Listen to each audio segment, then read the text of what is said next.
The dust is starting to settle on NBA free agency, and we have a lot to talk about. We are talking about the winners and losers of NBA free agency so far this year. I know it's not completely done yet, but a lot of the big moves have been made, and I think it's time that we can start seeing how these teams are shaping up going into next year. I picked 3 winners and 3 losers. The losers were a little harder for me to pick. I feel like a lot of the moves that were made this year were pretty positive for teams. Sometimes it was just something unfortunate that had happened for the losers, but we also have some bonehead decisions in there too. We're going to get right to it, but first, I want you to pause this video, hit that like button, subscribe to the YouTube channel, follow all the socials that we have listed down below.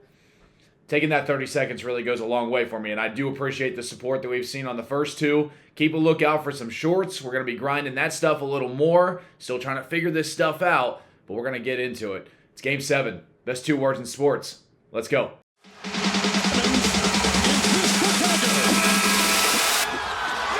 flat out, get it done. Let's start with the winners, because I want to be excited about basketball. I like talking about the positive things that teams are doing, guys that are working to compete to win, actual front office decisions that are smart and I can agree with and I admire, right? We only saw a couple of those this year, but let's start with those because I like to be a basketball fan. Let's enjoy basketball, right? We're going to get to the hating a little later, but I like enjoying basketball a lot more than I do hating. And the first winner that I have is probably the easiest pick and the expected one, because if you just look at this offseason as a whole, these guys probably came away with the best offseason we've seen maybe in a couple years. Definitely this year, though. Definitely the best offseason we've seen this year. And that is the Houston Rockets. Pretty easy, right? Kevin Durant heads to Houston for Jalen Green and Dillon Brooks and some draft capital there.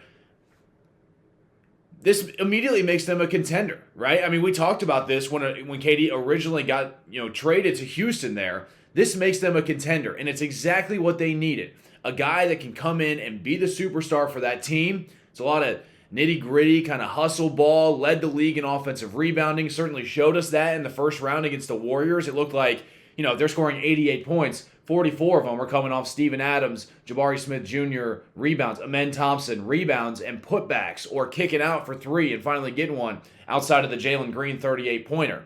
This KD trade, swapping that out for a little more consistency, a guy that has been there, done that, cool-headed, can make good decisions, knows when to get in his bag, knows when to get other people involved, right? This is a guy that can pretty much do anything you're asking for on the basketball floor. And when he came from Phoenix, he's playing a lot of a backline defender, especially after they got rid of Nurkic. And it's not like Nurkic was doing a whole lot when he was there. You swap him out for Nick Richards. That might have even been an upgrade at that point, just off athleticism. That may have been an upgrade, Nick Richards' upgrade. I'm not sure if I would have ever said that sentence before. But he was a rim defender. He was a shot blocker. He had to be for that team. Now, KD's good at that, but you should have KD doing that as a luxury. If you're sitting back and saying, Kevin, I need you to go down and really man up this post, guard big guys like Sengun or something like that. Now, he doesn't have to. He's playing with them. That's not a recipe for winning basketball, and that's kind of what the Suns were doing. Now, they've been pigeonholed a little bit, and we're going to talk about the Suns a little later. I'm sure you probably saw that coming too. But even outside of the KD trade, this offseason has been nothing short of amazing. If you're talking about grades, this is an A+ for Houston. Let's go through some of these signings, because on top of the Kevin Durant trade, they also added Dorian Finney-Smith on a 4-year, $53 million contract, Clint Capela for 3 years, $21.5 and they re-signed Jabari Smith Jr. and kept a veteran in Jeff Green, and there were a couple other smaller signings there. They have all the versatility that you could want in a basketball team. I mean, Amen Thompson, and again, some of this stuff is just being rehashed from when we talked about the Kevin Durant thing, and now this is even bigger. This is even more, right? You have more signings that make this team stronger than even they were after getting a superstar in this league. Even at the age, a superstar in this league in Kevin Durant. And now you essentially, after that signing of DFS, you essentially just swapped out Dorian Finney-Smith for Dillon Brooks and Kevin Durant and whatever trade assets you gave to them for Jalen Green. Imagine just as I'm looking at these moves, that's a 1-1 swap in my head now. Where, okay, DFS for Dillon Brooks. Dillon Brooks is making he's on a 4-year, $86 million contract. Dorian Finney-Smith, like I said, was just signed to 4 years, $53 million. Okay, so a $33 million difference over 4 years. That's saving you around $8 million a year. And a guy that's going to give you pretty much the same production. Dillon Brooks is maybe in the headlines a little more just because he likes to have the camera on him a little more than maybe he admits. And DFS, it doesn't strike me as one of those guys. But as far as production on the floor, what they give you, 3 and D, can shoot the ball, can defend, can guard up, can guard down. Dorian Finney-Smith and Dillon Brooks are essentially giving you the same thing. And at this rate, you just swapped them out 1-1. And then you look at the other side of that trade, Jalen Green and a little bit of draft capital for Kevin Durant. Jalen Green, the guy that gave you 38 points one time in a 7-game series and didn't score like 15 or something the rest of the time. I mean, his average was like below 18 points, and he had a 38-point game. Now you have a guy that can give you a smooth 25, a nice 30-pointer in a playoff game, and consistently give that to you. And it's the ups and downs that it was for Houston. You just didn't know what you had. I mean, you knew what you had as far as the offense rebounding, the defensive minded team, right? Like that was kind of the theme of that team was we are going to defend. You're not going to score 100 points on us. We're going to make you tired. They did it all during the season. How do you think they ended up the 2 seed, right? Teams did not want to play the Houston Rockets, and I don't blame them. That looks terrifying. And now you bring that back with the 1-1 swaps that I just talked about. Both of those, as far as contract and skill goes, are complete upgrades for Houston.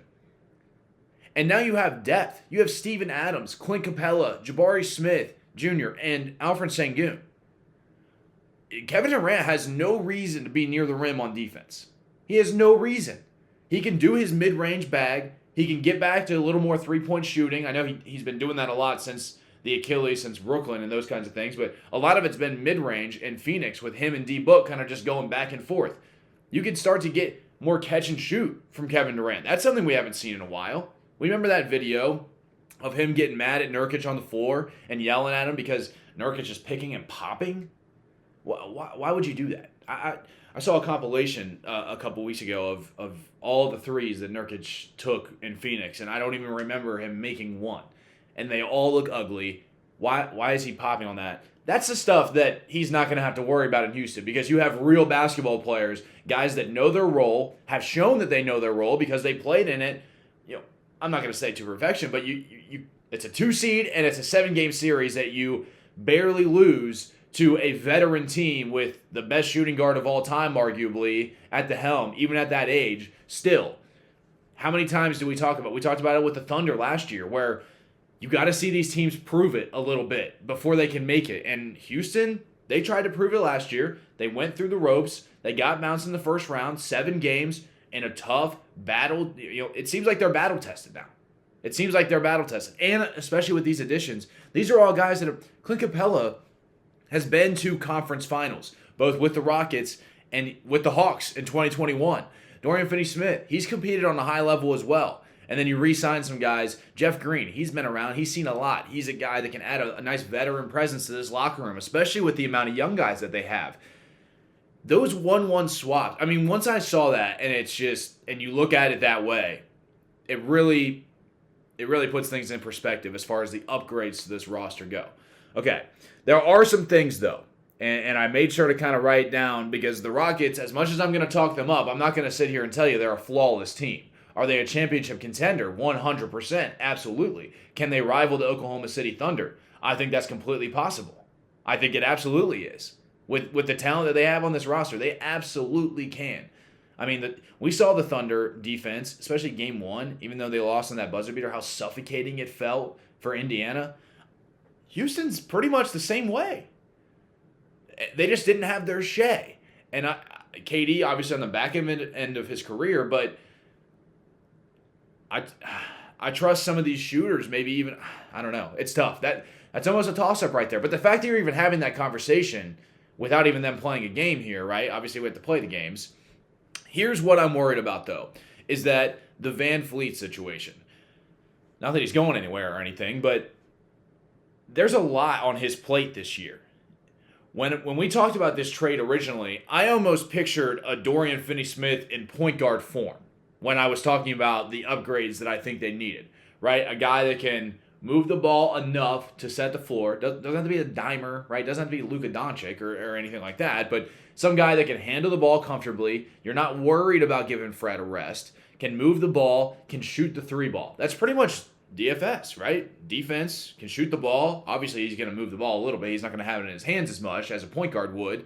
But that's kind of what I was looking for just in a point guard form. And now I still have questions about how much is on his plate. How much pressure does he have on him to stay healthy, right? But also perform. And he's got that contract, so he should be. But it really knocks this team down a notch without a healthy Fred VanVleet, I think. And that's, I don't know, I don't want to be putting too much weight onto that. I don't like that. That feels like it's ready to break. You know what I mean?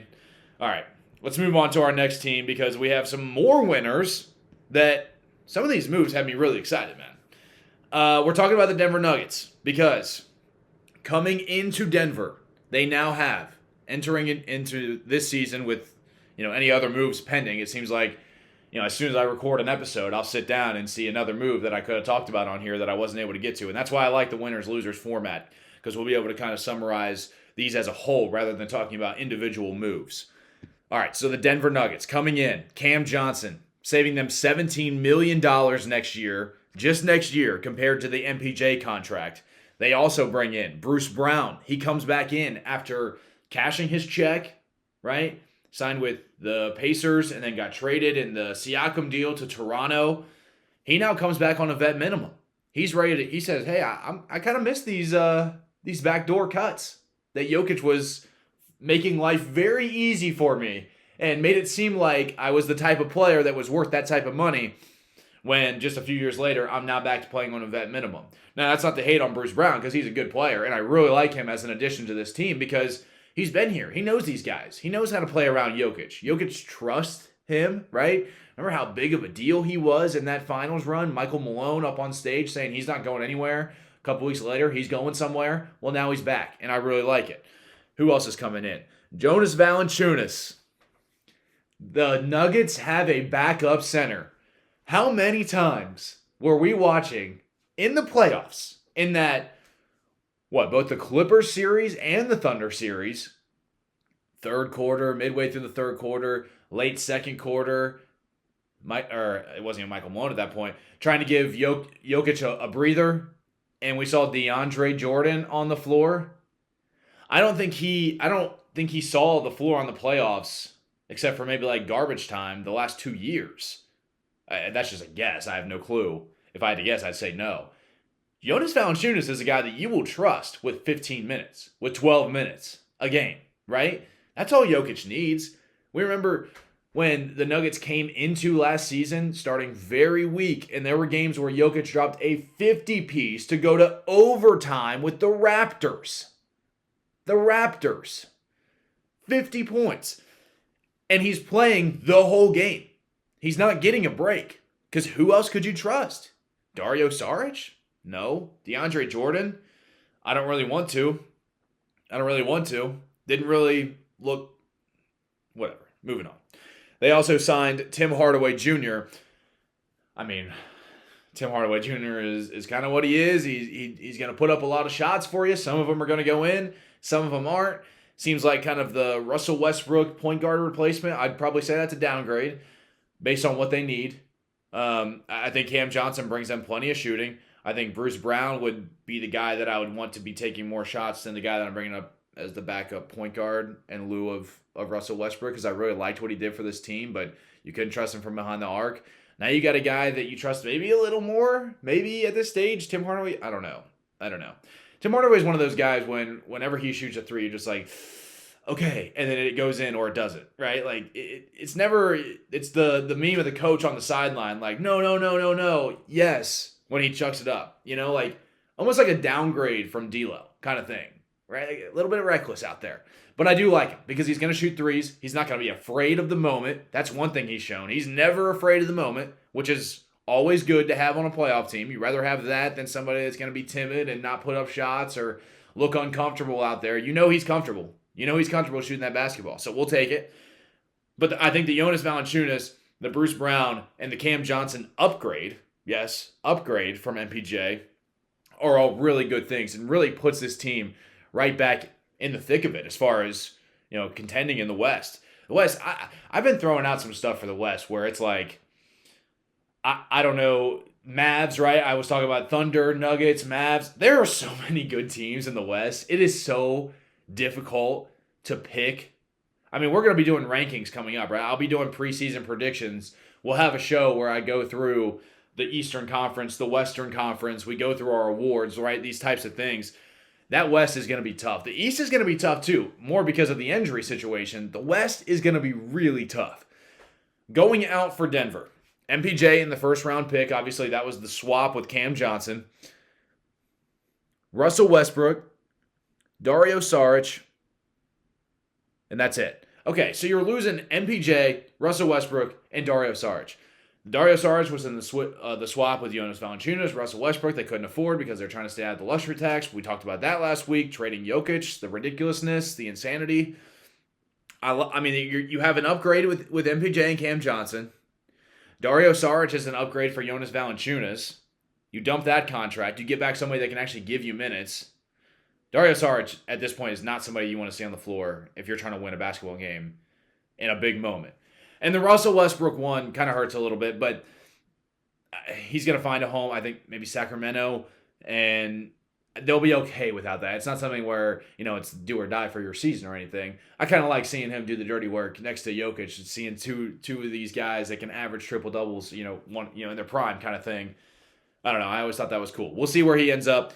In the grand scheme of things, not a huge deal. I really like these upgrades, and that's why I have them as a winner in this free agency and draft. Because they did a dang good job figuring some stuff out. And after giving the champion their best run, right? I mean, the Pacers, sure, 7 games in the finals. But I think there was part of us in the finals that was a pretty sure thing about the Thunder coming into it.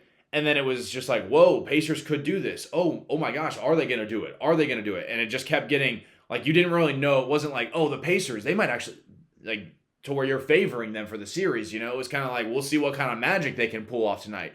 The Nuggets, it didn't feel like that. It just felt like you had the best player in the world, and you're going up against the best team in the world, and this is a clash of titans that are just going back and forth for a Game 7, where you never really knew. It was split going into it, right? I think these are upgrades, and now you come back even stronger. And in a Western Conference that seems to be getting tougher and tougher every year, this is the pressure that's put on front office, owners, GMs, because you have to consistently make these moves all the time. Winner number 3. I did not expect this one to be around the corner for us this year, but the Atlanta Hawks are a winner. The Hawks, over the last couple years, since they made the conference finals in 2021, have been kind of plagued by this small point guard dilemma where we can't score with him off the floor, we can't defend with him on the floor. He's too small to guard somebody. He takes too much of our offense up to where when he's not on the floor, we can't really score. You have to surround him with such defense that when he's gone, you have to just expect these guys to step up into an offensive role, and a lot of times they can't do that. Well, they got some guys now that may be able to do that. Just want to throw out there, Warriors really the only team ever to solve that dilemma. And you have the, like I said, arguably the greatest point guard of all time. Let's look at the additions for Atlanta here, because they took some, I'm not saying they're a contender here or anything, but if you would have told me 6 months ago that going into this season, I would have thought that the Hawks really have a chance to climb out of that play-in purgatory that it seems they've been in for the last 3 years, whoa, I would not have believed you. And it really looks like they have. We talked about some of these trades already, but there's some that we haven't. They pick up Porzingis. We talked about that. Health, obviously a concern with Porzingis. You never really know how many games you're getting out of him. But if he can just be solid for him, right? It doesn't have to be anything special. Just do your thing. Do exactly kind of like how you did in Boston. When you're on the floor, you're really good. A nice little spark, a nice little 10, 15 points. Guy that can stretch the floor. You're scared to go at him, right? The famous Anthony Edwards clip. I won't go at Gobert, or I will go at Gobert, but I won't go at Kristaps. So I like that for them.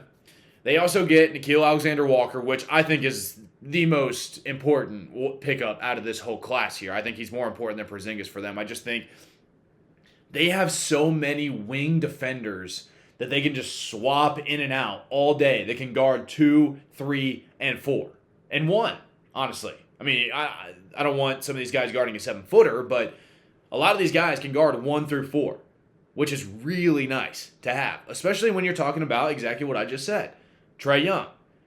When he's on the floor and you have Dyson Daniels, Jalen Johnson, Nickeil Alexander-Walker, all these guys to just continue to throw out here every single time, that seems pretty good.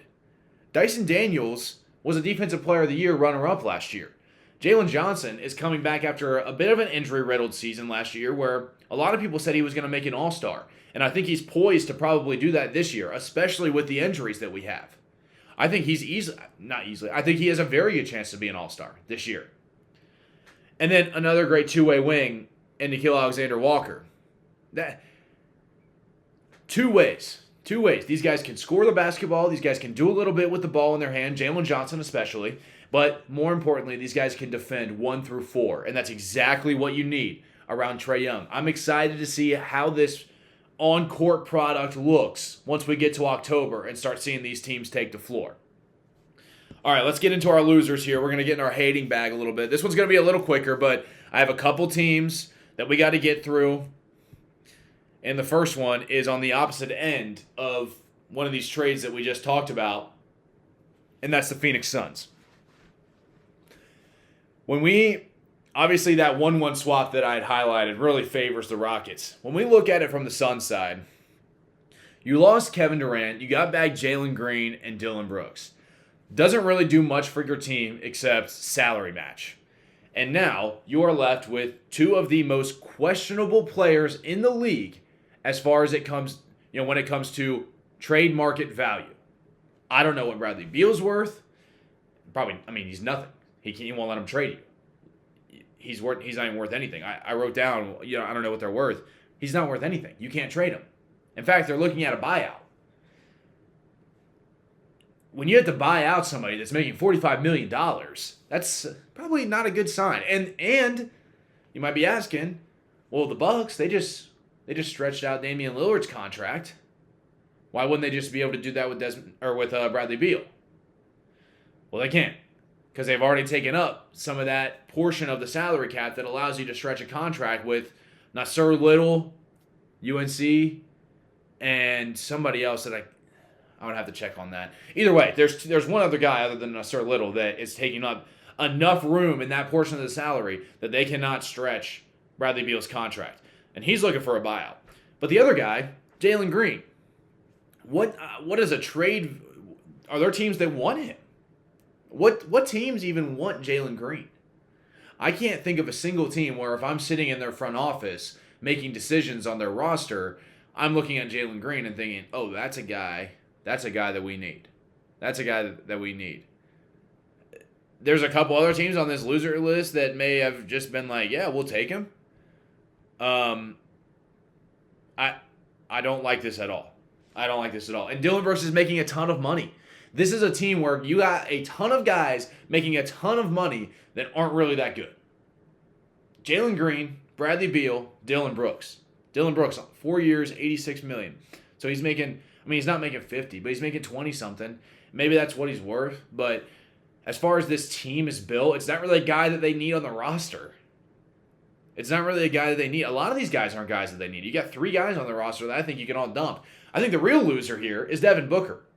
Because you are 4 years removed from a finals appearance. And, Chris Paul, who was on that team? Jay Crowder, DeAndre Ayton, Mikal Bridges, Cam Johnson. None of these guys are here anymore, man. You're looking around the locker room like, whoa. Things change fast. And I'm on a team that has been open about not valuing picks. Front office hires their friends. If you're from Michigan, you got a job in the Suns front office. That's the real loser here is Devin Booker. I I honestly feel bad for him. Right? I mean, you see the UK stuff behind me. De'Aaron Fox, Rajon Rondo, Michael Gilchrist picture here.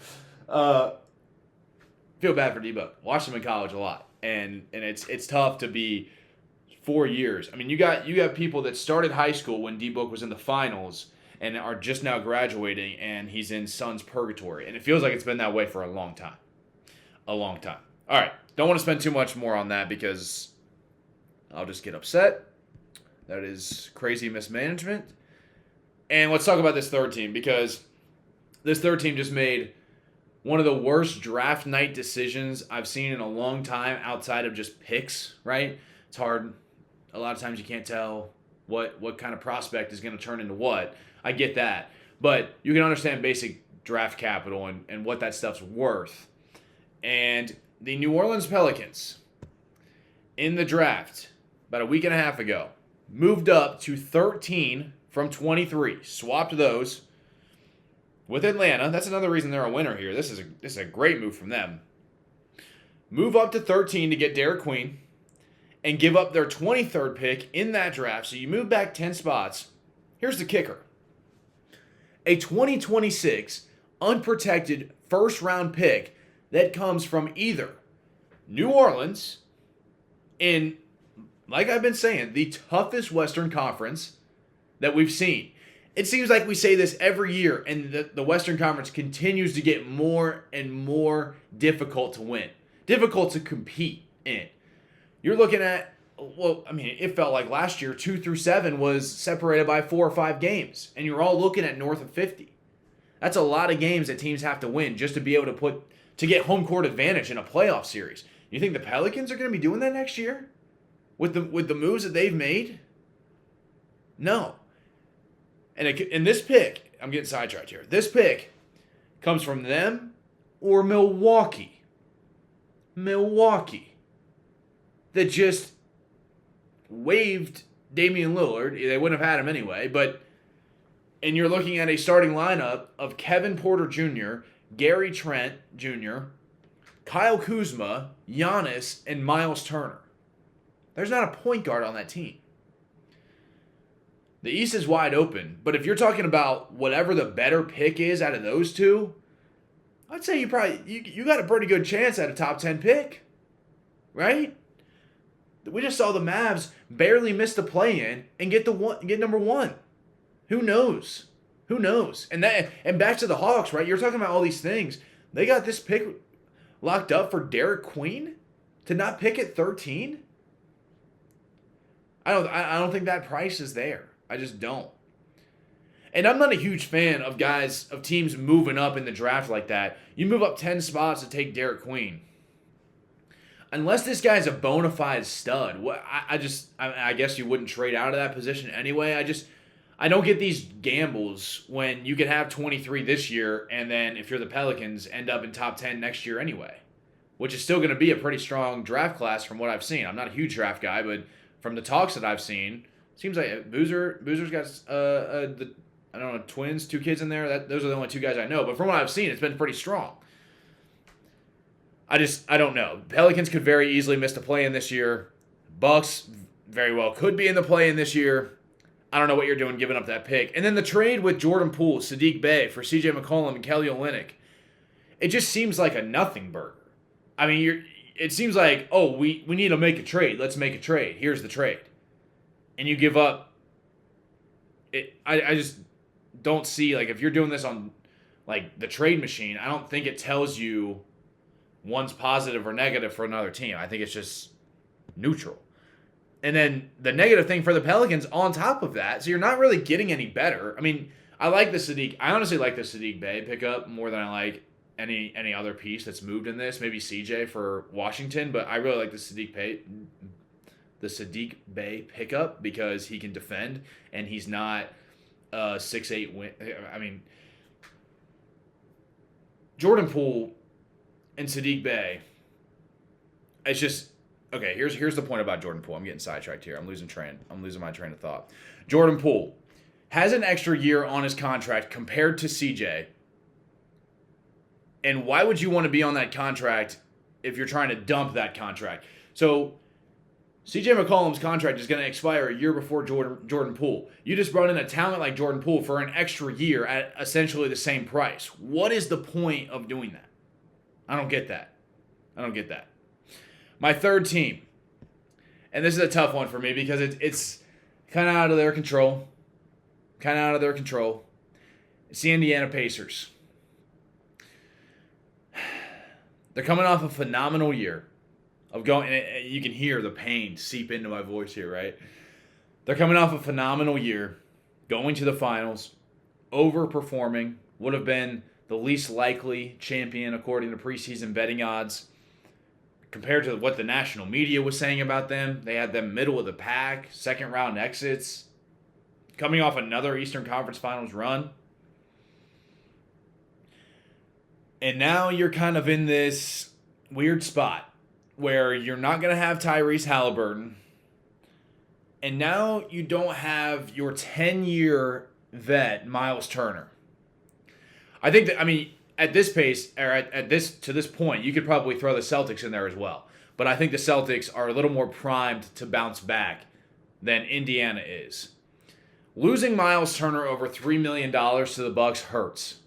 It hurts. $3 million a year was the difference between the contract offers because the Pacers did not want to go any farther into the luxury without having Tyrese Haliburton next year. They didn't want to pay that tax. They didn't want to pay that extra money, all the draft stipulations that can be put on you depending on how far in the second apron you are. And now they don't have a big man. Thomas Bryant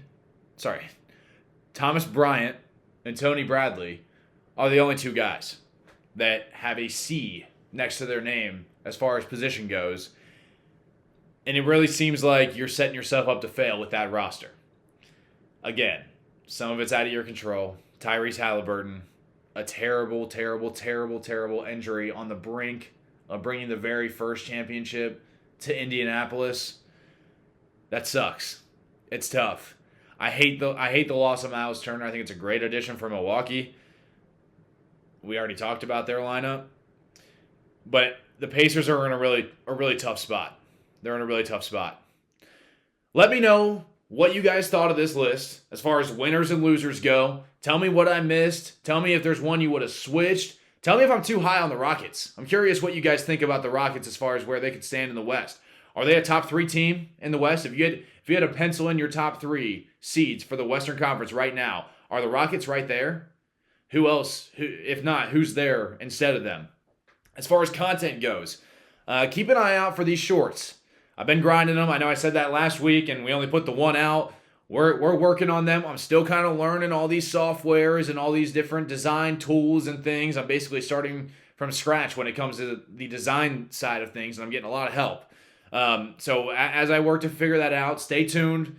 The shorts, we're really going to be trying to put a bunch of those out. I think that's probably a stronger way to do it as well. Keep tuning in for these episodes, though, because we aren't going anywhere on Tuesdays. Every Tuesday, we're going to be sitting down and talking 30 minutes to an hour, maybe even more, somewhere in there, depending on what the news is, right? I appreciate all the support so far, the likes, the comments, the subscribes. I want to hear all the opinions, so feel free to let me know. And once again, give us a follow on all these socials, TikTok, Instagram, Twitter, X, and YouTube here. Give us a subscribe. I really mean it. 30 seconds to just take some time to hit the follow button there. It really goes a long way, really helps me out, and I really do appreciate the support. We'll be back next Tuesday. Thanks for watching.